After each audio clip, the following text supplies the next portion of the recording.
好，现在老师要示范的就是那个音讯的这一段的一个控制台的一个设定跟测试哈。我们先从开始里面选择控制台，然后呢，在控制台里面选择声音及音讯装置。那进去之后呢，请你点语音，然后呢，注意这个装置是指你家的音效卡的装置。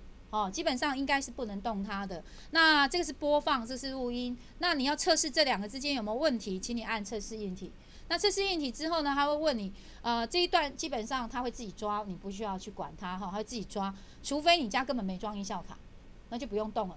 哦，所以这一段很重要的就是他要测你的音效的部分。然后你可以测你们家的耳机跟麦克风有没有问题哈，由这个系统就可以来判断了。那他会做等一下，因为他在做你的音效的硬体测试，所以稍微会等久一点。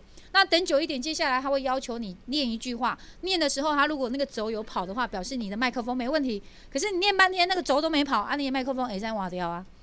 可是注意哦，很多人呢，上一次我就遇过有一班的学生呢，他买了一堆的都是新的，然后每个都测没声音，然后就很紧张，想说那么巧大家买的都是坏的啊，因为这个没有打开。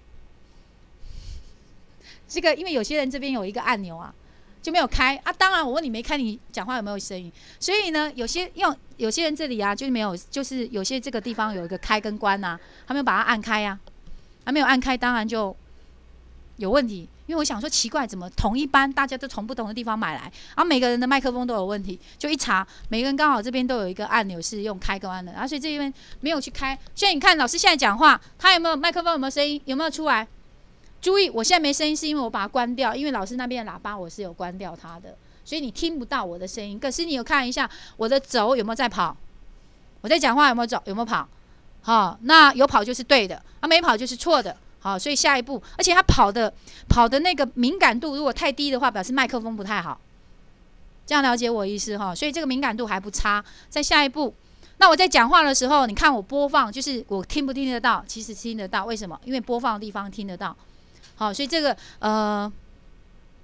这个部分大概就是大致上的一个设定值哈。好，那没有问题。当你这样子在测试的时候，它的轴都跑得还不错的时候，表示你买的耳机跟麦克风应该没有什么问题。接下来下一步就完成你的测试了。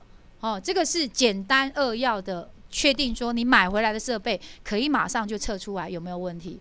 好，那画面切过去，你试看看这一段。好，因为你虽然没有耳麦，你还是要试看看这一段的一个大概的步骤哈。